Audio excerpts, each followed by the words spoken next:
Right, 20,000 kilometres into riding my Tenere 700. Had it a year. Time for the spark plug change as per the recommended service schedule. So, I'm going to ring my local Yamaha dealer. Let's see if they can help me out with that. Hello, Yamaha dealer, this is Clubby calling. I'd like to have the spark plugs changed in my Tenere 700. Can you quote me for labour and parts, please? Hello? Hello? Hello, is anyone there? Hello? Look, what's the drama with it? Okay, they're going to quote you a few hours labour on that. I reckon we can do it here at home. Hi guys, I'm Clubby from the Tenere Tragics. We've all been loving our Tenere 700s, and probably a lot of owners, just like me, have racked up 20,000 kilometres. Now there's a pretty detailed service schedule at 20,000 Ks in the owner's manual, the main point and task of which is spark plug change. Now, we've all been pinging, sweating, worrying about completing a plug change, so that's today's task here in Decimal Dave's workshop. We've just done my bike this morning, 3-hour task, half a pizza, and we wanted to get onto half a slab of iron jacks, but we thought it was a little early in the day for that. So we've got mine done. We're about to go through and do the same on Decimal's bike, which has got about how many Ks on yours now?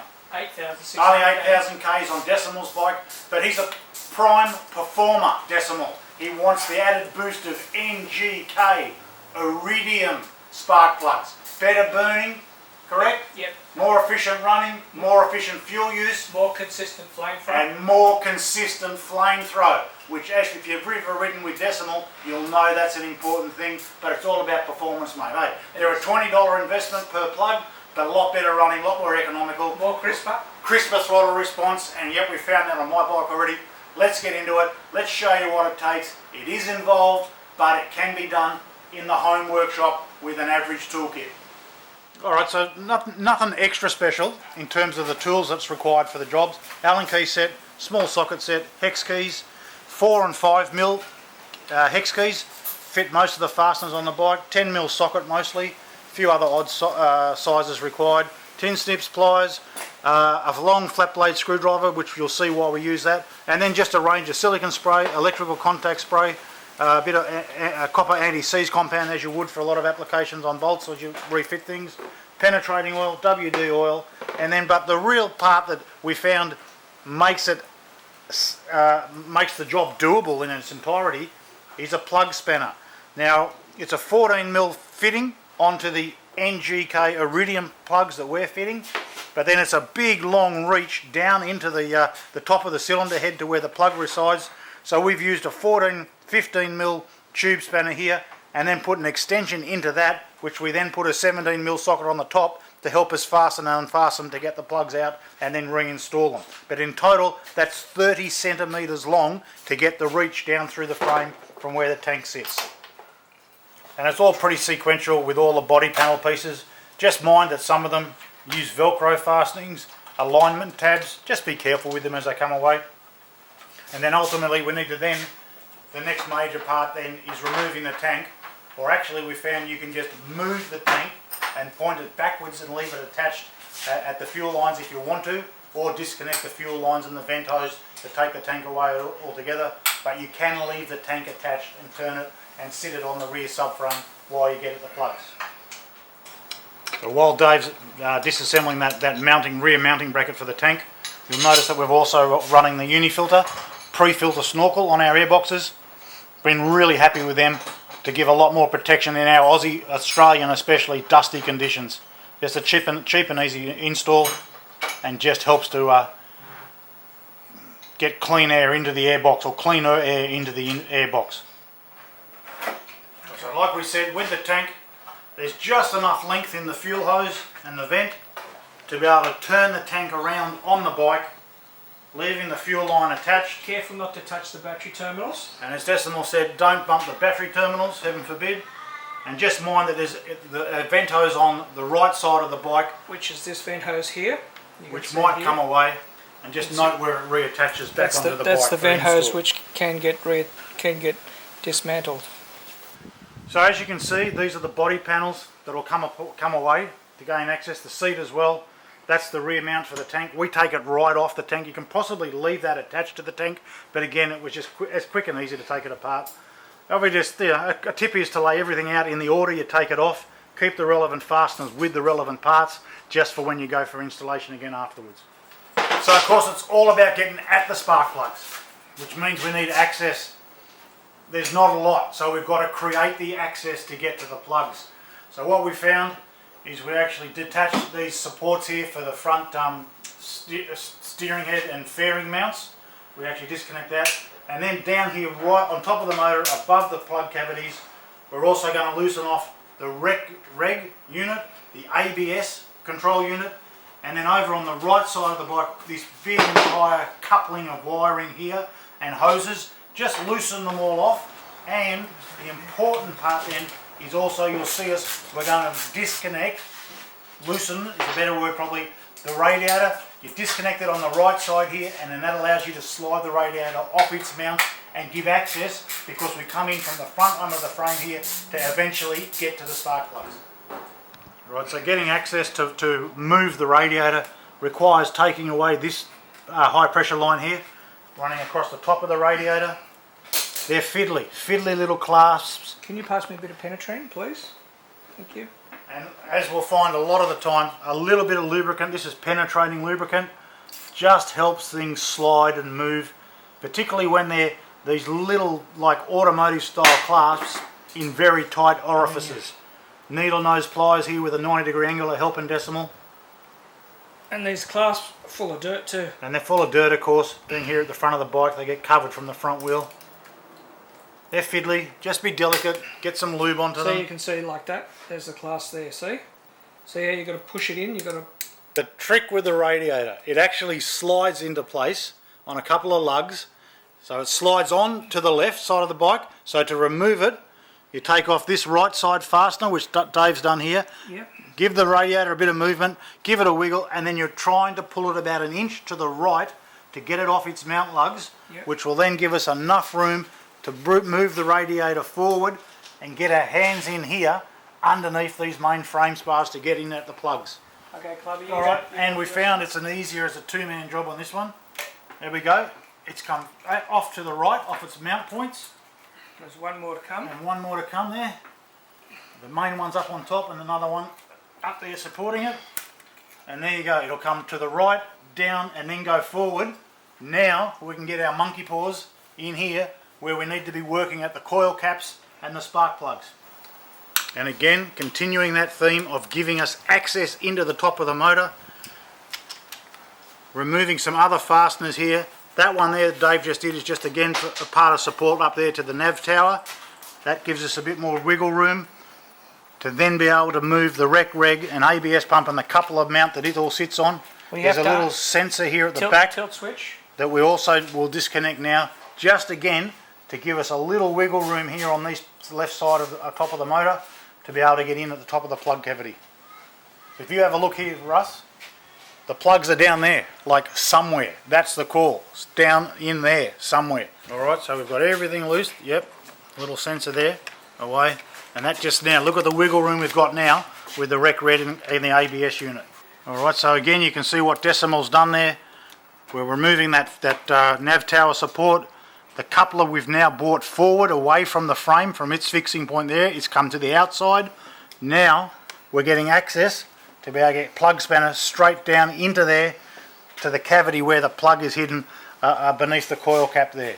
As I keep saying, it's all about gaining access into the plug cavity. Yeah. Okay, so this is now on the right side of the frame.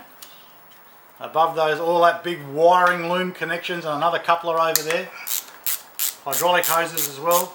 As I just keep saying, loosen all these things off above the motor to give yourself access into where the plugs are. We've just disconnected a bracket that holds a couple of these hydraulic hoses from the right side of the frame that go across to the ABS unit on the left.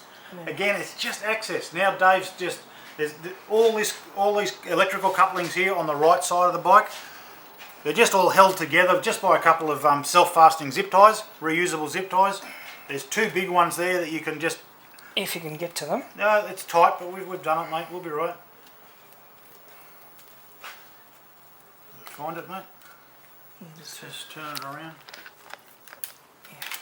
Alright, now so with those two big cable ties, reusable zip tie, you just pull that up like that. Okay, now we've got a lot more play in all these electrical connections. Now, word of advice, we get the penetrate things again to make it easy to get them out. Alright, so Dave's going to lubricate. There's some other little couplings down lower, you can see he's spraying, that actually mount to that big plastic coupling block there. And our goal on the right side of the frame, same as we did on the left, is to actually detach the plastic coupling here that carries all these wiring connections. So we've just entirely disconnected this plastic support coupling fitting here that carries all this wiring above the right side of the motor. We just remove it entirely. We found we just need, the more access we've got on top of the cylinder head at the plug cavities, the better. So now that we've got all that access now, we can see the top of the motor. Dave's just disconnected the electrical coupling there to the coil on the top of each plug. Right. So they're the plugs, right? And then you've got to get the silicon down underneath the dust cap. Yeah, so the problem we struck with my bike and the toughest part of the whole task was actually getting those coil caps off of the spark plugs. Now they've got a pretty strong dust seal there around the top of the cylinder where they fit. And the trick we've found from the boys at Yamaha Tech Department, try and just gently peel or open up that dust cap and then get some penetrating spray again, Dave? Penetrating spray? Yeah, in and around the cap there. And you're going to need that because there's no way that you can get those plug caps out by hand. So it's all about wiggle on the plug cap. This is the coil cap for the plug. Look at the length of it. And again, these three fasteners up here or steps there in the body is what is fastening down into the cylinder head, isn't it? That's right. Because it's got to be a totally dirt and moisture proof seal, and that's what makes it so difficult to get out just by hand. Now this is it. This is the key component to the whole procedure. The NGK Iridium's 14mm fitting on the plugs. So we've got a 14-15mm tube spanner, just an Irwin brand. It's a little bit under 20 centimetres long. 278mm to be precise. Oh, you're talking about the entire setup. Oh, all right. So we're using a 14-15mm Irwin just tube spanner. That let us get down in and onto the plug, but then to actually turn it to get enough strength on to turn it to release the plug, we then found another tube spanner that fits inside that one that we can then get a 17mm socket onto with a ratchet, and away we go, easy to take the plugs out there. But it's a total of what, 30 centimetres almost deep? Correct. And that's how deep down the plugs are that you're working with. Yeah, it's a 7/16 on one end, right? Yep. And then whatever's on the other end. Yep. And the 7/16 goes into the 15mm. 15mm. And the 14mm, don't forget. Oh, this is critical. This is critical. Don't forget to get yourself a bit of silicone rubber. Right up. And put it up inside the tube spanner to capture the plug. So can I just show you? This is the iridium plug through here. And if you just had a hollow tube spanner, it would, when you did that, gravity's going to work against you. So you've got to have the rubber grab hold of the plug to pull it out of the hole. Otherwise, the plug's just going to fall out. Because these plugs are just buried, aren't they? That's it. That's it there. Okay. So now we've got a clear line from the top, from above, straight down into the plug cavity. That'll let us get that whopping great big long plug spanner that we've mocked up. If I can find it.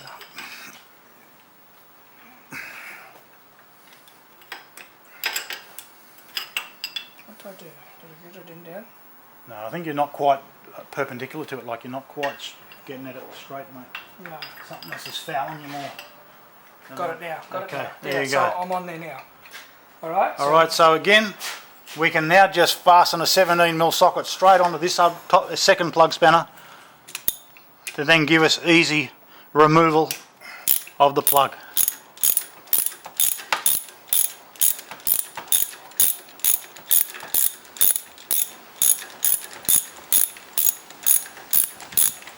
And it's got a long thread, takes a lot of screwing. And the trick is to make sure that you put some copper high temperature grease on the threads of the new iridium plugs, because you can never over lubricate something. These tend to seize into the heads, and they're aluminium heads. Whoa. That's got to be getting close. It's still going. Still getting there. It's a long thread, this one. It's about 1.5 inch thread.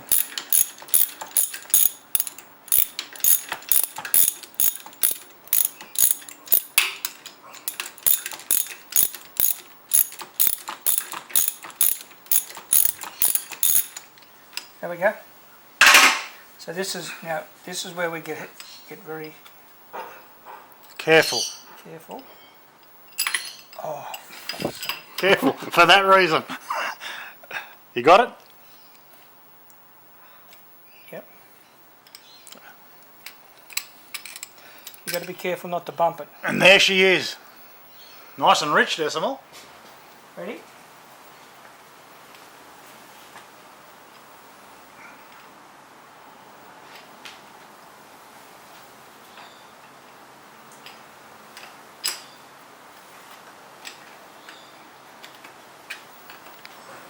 Can you pull it back for me? This.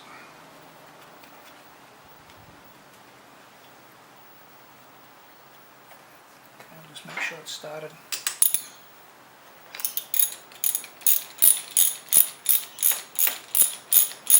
You want to make sure that you start it by hand first. Don't get straight onto the socket, because if it's cross-threaded, you'll do more damage than anything. So you've got to feel with your hands that it's gone in and it's at least started a couple of threads by hand. If it hasn't done half a dozen turns by hand before getting the socket on, forget it, you've cross-threaded it.